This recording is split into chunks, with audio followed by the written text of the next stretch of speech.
Hello there retro gamers and racing fans! Today we're hitting their trails and revving up our engines to take a deep dive into Super Off-Road for the Super Nintendo Entertainment System. This game tried to bring the thrills of off-road racing into our living rooms back in the early 90s. But how well does it hold up today?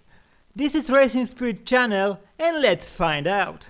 Released in 1991, Super Off-Road is the SNES port of a popular arcade game developed by Leyland Corporation and published by TradeWest. The game features the endorsement of a legendary off-road racer, Ivan "Iron Man" Stewart, adding a layer of authenticity to its racing experience. At a time when arcade ports were all the rage, Super Off-Road aimed to capture the essence of its arcade counterpart on the home console. Super Off-Road is an overhead single-screen racing game where up to 3 players can compete simultaneously.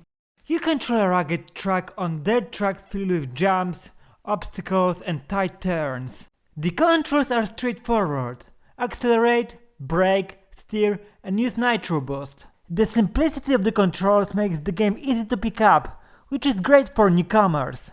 However, the handling may sometimes feel a little bit slippery. While this adds a layer of challenge, it can also lead to frustration when precision is needed. Visually, the SNES version does a good job of replicating the arcade experience. The tracks are distinguishable by color, and the tracks have enough detail to convey the off-road atmosphere.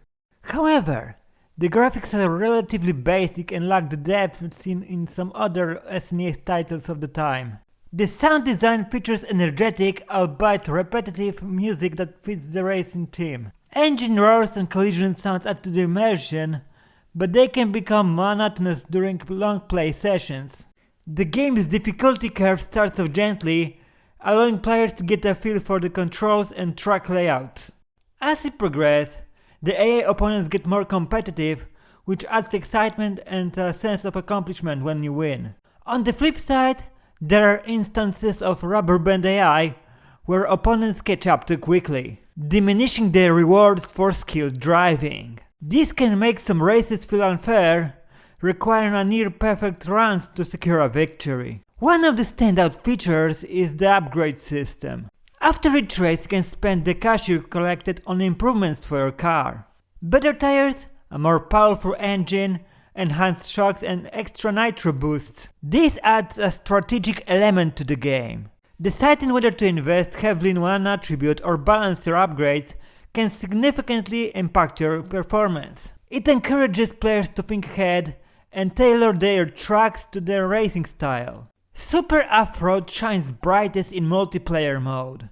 With the SNES multi-tap accessory, up to 3 players can race against each other. The competitive spirit is amplified when you're battling your friends on the same screen. However, the chaotic nature of multiplayer can sometimes make it hard to keep track of your track, no pun intended, especially since the sprites are small and the screen can get crowded. Despite this, the shared excitement often overweights the occasional confusion. The game offers a series of tracks that loop with increasing difficulty. While this provides a challenge, the lack of variety in track design can lead to a sense of repetition over time. Unfortunately, Super Off-Road doesn't offer any other game modes or a track editor, which limits its replay value. Once you've mastered the available tracks, there's little else to explore. When stacked against other games of its era, Super Off-Road holds up its own in terms of fun, but falls short in innovation. Games like F-Zero showcase the SNES's Mode 7 graphics for a pseudo 3D effect, while Super Mario Kart introduced items and character-based racing. Super Off-Road sticks to a more traditional formula, which can be both a weakness and a strength. Super Off-Road played a role in popularizing off-road racing games on home consoles. While it might have not introduced groundbreaking features, it paved the way for more sophisticated games in the genre. Games like MX vs ATV series or the Dirt franchise have expanded on the concept, offering more depth and realism. Super Off-Road's legacy lies in its contribution to the foundation of off-road racing in gaming. So, let's sum up pros and cons. Let's start with the pros.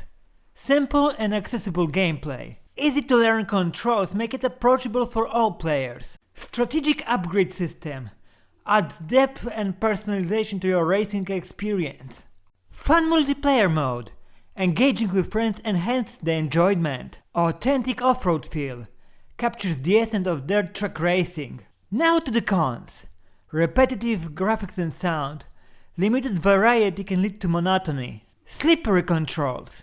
Handling may be imprecise, affecting gameplay. Rubber band AI. Inconsistent difficulty can frustrate players. Limited content. Lack of additional modes reduces replayability. So, is Super Off-Road worth your time in today's gaming landscape? If you're a fan of retro games or have nostalgic memories of this title, it's definitely worth revisiting. The game offers straightforward fun, especially in multiplayer sessions. However, if you're seeking a game with more depth, variety and modern mechanics, you might find Super Off-Road lacking. Once again, I'm Snoopy from Racing Spirit, and thanks for joining me on this journey through Super Off-Road for the SNES. It's a game that, despite its flaws, holds a special place in the hearts of many retro gamers. So, what are your thoughts on this classic racer? Did you play it back in the day, or are you experiencing it for the first time?